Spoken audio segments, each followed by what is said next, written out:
Cycle గుర్తుకు ఓటేద్దాం, అయ్యన్నను గెలిపిద్దాం.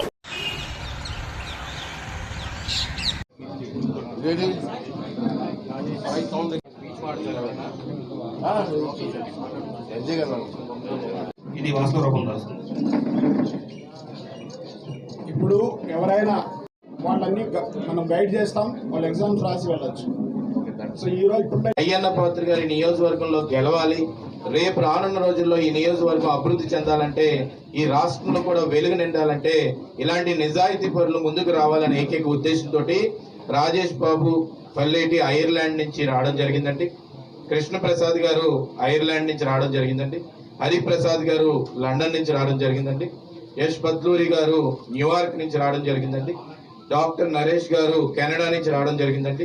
డాక్టర్ కిషోర్ బాబు గారు యూరోప్ రీజనల్ కోఆర్డినేటర్, ఆయన కూడా యూరోప్ నుంచి ఐర్లాండ్ నుంచి రావడం జరిగింది. వీళ్ళందరూ ఏంటంటే ఆ దేశాల్లోని ప్రతి ఒక్క తెలుగు వాడిని కూడా ముందుకు తీసుకొచ్చి పార్టీలకు అతీతంగా, మతాలకు అతీతంగా, కులాలకు అతీతంగా తెలుగు వాళ్ళు ఎవరైనా ఉన్నారో వాళ్ళందరినీ కూడా కమ్యూనిటీ ఫామ్ చేసి చంద్రబాబు నాయుడు గారు రేపు ముఖ్యమంత్రి అవుతేనే ఈ రాష్ట్రం బాగుపడుతుందనే ఏకైక ఉద్దేశంతో వీళ్ళందరూ ముందుకు వచ్చారండి. కానీ ఈరోజు మేము గర్వంగా చెప్పుకుంటున్న నర్సీపట్నం ప్రాంతం వాళ్ళందరూ కూడా ఇది ప్రపంచవ్యాప్తంగా వేరే వేరే దేశాల్లోని అత్యంత ఉన్నత స్థాయిలో ఉండి సంపద కలిగిన వాళ్ళు నెల నెల ఎంతో డబ్బులు సంపాదిస్తున్నా కూడా తెలుగు జాతి బాగుపడాలని ఈ రోజు నర్సీపట్నం గడ్డ మీద అడుగు పెట్టినందుకు వాళ్ళందరికీ కూడా పేరు పేరున శిరస్సు వంచిన హృదయపూర్వక కృతజ్ఞతలు తెలుపుకుంటున్నాను. సార్, రాష్ట్రం పరిస్థితి మన రాష్ట్రంలో అయిపోయింది ఏంటి? ఈ సైకో పరిపాలనలో రాష్ట్రం సర్వనాశనం అయిపోయింది, అప్పుల పాలు అయిపోయింది. అన్ని వర్గాల వారు కూడా నష్టపోతున్నారు. మా కళ్ళ ముందు ఎలా జరుగుతుంది, బాధగా ఉంది సార్ అని చెప్పి ఎన్నో సందర్భాల్లో నాతో కూడా మాట్లాడారు. విదేశాల్లో కాన్ఫరెన్స్ కూడా పెట్టి ఆ కాన్ఫరెన్స్ లో అందరినీ కూడా పిలిచి మాట్లాడించేవారు. ఆ సందర్భాలు కూడా ఉన్నాయి.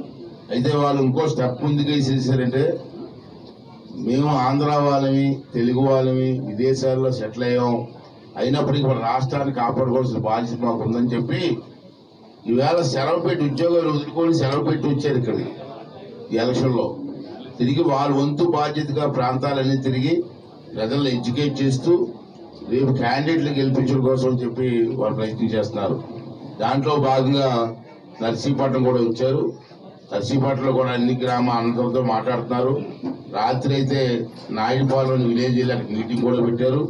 అందరితో మాట్లాడి రాష్ట్రం బాగుపడాలంటే సైకో పోవాలి, మళ్ళీ చంద్రబాబు నాయుడు గారు రావాలని చెప్పి ప్రజలను ఎడ్యుకేట్ చేయడం కోసం దాంట్లో భాగంగా నా మీద ఉన్న అభిమానంతో అయ్యన్న పాత్ర గారు పెద్ద అయినా గెలాలా అనే ఉద్దేశంతో కూడా వాళ్ళు ఇక్కడ రావడం జరిగింది. నాకు సహకారం అందించడం కోసం వారికి మీ అందరి తరఫున ధన్యవాదాలు తెలియజేస్తున్నాను.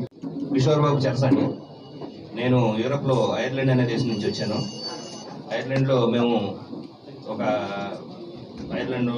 యూరోప్లో ఉన్న దేశాలన్నీ Ireland, Switzerland, Denmark, Sweden, Finland, Poland, Netherlands, Malta, Italy, ఈ దేశాలన్నీ ఒక 10-15 దేశాలన్నీ ఒక కూటమిగా ఏర్పడి మేము ఒక గ్రూప్ తయారు చేసుకుని ఈ ఎలక్షన్లో పనిచేయాలని చెప్పి మేము ప్రచారం చేయడానికి వచ్చాము. ఇప్పుడే కాకుండా 2019 కూడా ప్రచారం చేసాము. మీరందరూ అడగచ్చు ఎందుకు చేస్తున్నారు అని.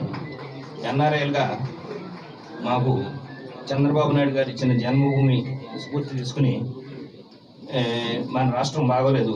ఎప్పుడు లాస్ట్ టైం తెలంగాణ అభివృద్ధి జరిగినప్పుడు అందరిలాగా మా మనుషులు కూడా గాయపడినాయి. రాష్ట్రం మనకు అప్పులు వచ్చినాయి, ఆస్తులేమో తెలంగాణకి వెళ్ళినాయి. రెండోసారి తెలుగుదేశం వస్తే రాష్ట్రం, ఆంధ్రప్రదేశ్ రాష్ట్రం భారతదేశంలో అగ్రగణంగా ఉంటుందని అప్పుడు కూడా ప్రచారం చేశాము. నిరాశపడ్డాము. అప్పుడు ఓడిపోయినప్పుడు మేము అనుకున్నాము మా బాధ్యత ఇంకా అయిపోలేదు, మా బాధ్యత ఇంకా ఉంది, నెక్స్ట్ ఎలక్షన్లో ప్రచారం చేసేదాకా చేయాలని. గత 5 ఏళ్ళుగా ఆంధ్రప్రదేశ్ సంబంధించిన వివిధ సహాయ సహకార కార్యక్రమాలలో మేము పాల్గొంటున్నాము. అయ్యన్న పాత్ర గారి కుటుంబంతో ఎన్నో రోజుల నుంచి మాకు సాన్నిధ్యం ఉంది. నేను లాస్ట్ టైం అమెరికా నుంచి హైదరాబాద్ వచ్చినప్పుడు నన్ను జగన్మోహన్ రెడ్డి అక్రమంగా అరెస్ట్ చేసిన విషయాలు మీ అందరికీ తెలిసిన విషయమే. ఆ టైంలో చంద్రబాబు నాయుడు గారు, లోకేష్ గారు, అయ్యన్న పాత్రుడు గారు, మరీ ముఖ్యంగా మా సోదరుడితో సమానమైన విజయ్ గారు నాకు అండగా నిలబడి నేను బయటకు వచ్చేంత వరకు అహర్నిశలు ఫాలో అప్ చేస్తున్న వ్యక్తి, ఏకైక వ్యక్తి మన చింతకాల అయ్యన్న పాత్రుడు గారు విజయ్ గారు. ఎందుకంటే విజయ్ గారు అగ్రీ టు నేను ఆయన ఒక బ్రదర్ గా చూసుకుంటా కాబట్టి పర్సనల్ ఇంట్రెస్ట్ తో ఈ నియోజకవర్గానికి వచ్చి అయ్యన్న పాత్రుడిని గారిని గెలిపించుకోవడానికి మా వంతు సహకారం అందించే ప్రయత్నం చేస్తున్నాం. ఈరోజు ఆంధ్రప్రదేశ్ రాష్ట్రంలో చంద్రబాబు నాయుడు గారిని పెద్ద ఆయన అని పిలుచుకుంటారు అనుకుంటాం కదా మా అందరం. ముద్దుగా ఇంకొక వ్యక్తిని కూడా పెద్ద ఆయన అని పిలుచుకుంటాం, అయ్యన్న పాత్రుడు గారిని కూడా పెద్ద ఆయన అని పిలుచుకుంటాం ముద్దుగా. ఎందుకంటే అయ్యన్న పాత్రుడు గారు మన రాష్ట్రంలో మన అధికారం కోల్పోయిన తర్వాత ఆయన చేసిన పోరాటం, ఆయన కుటుంబం చేసిన పోరాటం యావత్తు రాష్ట్రానికి చాలా కూడా ఇంప్రెసివ్ గా ఉంటుంది. ఎందుకంటే మీ అందరికి తెలిసిన విషయమే, గత 5 సంవత్సరాల్లో ఏ పండగ కూడా, ఏ పబ్బానికి కూడా, ఎలాంటి ఇంట్లో కార్యక్రమాలకు కూడా అయ్యన్న పాత్రుడు గారిని కానీ విజయ్ గారిని కానీ ఇంట్లో లేకుండా సైకో ప్రభుత్వం ఏ రకంగా వేధించింది, వెంటాడిందో కూడా మీ అందరికి తెలిసిన విషయమే. గత 5 సంవత్సరాల్లో అయ్యన్న పాత్రుడు గారు ఊరిపోయిన తర్వాత నర్సీపట్నం ఎలా సర్వనాశనం అయిపోయిందో నర్సీపట్నం ప్రాంత ప్రజలు కల్లారా చూశారు. 2019 నుంచి మీ నర్సీపట్నంలో మీరు ఆయన గెలిపించకపోవడం వల్ల, ఆయన ప్రొటెక్షన్ లేకపోవడం వల్ల ఈ నర్సీపట్నం ఏ విధంగా తయారైందో మీకు అందరికీ కూడా తెలుసు. అంటే ఇజ్రాయెల్ ఏ విధంగా అయితే ఐరన్ డోమ్ ఉందో, వాళ్ళ కంట్రీని ఏ విధంగా కాపాడుతున్నారో ఐరన్ డోమ్తో, అదే విధంగానే నర్సీపట్నంలో అయ్యన్న పాత్రుడు గారి ఫ్యామిలీ ఇక్కడ ఉన్న ప్రతి ఒక్కరికి అందుబాటులో ఉంటూ అందరికీ మంచి చేస్తూ ఈ నర్సీపట్నాన్ని ముందుకు తీసుకెళ్ళడానికి తను చేసిన సేవ గుర్తుపెట్టుకొని మళ్ళీ కూడా ఈ 5 సంవత్సరాల్లో నష్టపోయింది. ఏ విధంగా నష్టపోయారు? ఇప్పుడున్న ఎమ్మెల్యే మైన్స్, ఇసుక, ఆస్తులు ఒక్కటి కూడా వదలట్లేదు, అన్ని దోచుకుంటున్నాడు. ఈ విధంగా దోచుకుంటున్న ఈ వ్యక్తి ముందు తీసుకొని అతన్ని ఓడించి మళ్ళీ మన నర్సీపట్నం నుంచి అయ్యన్న పాత్రుడు గారిని గెలిపించాలని, అదేవిధంగా విజయ్ గారు కూడా నాకు 2012 నుంచి కూడా విజయ్ తెలుసు, చాలా కష్టపడుతున్నాడు.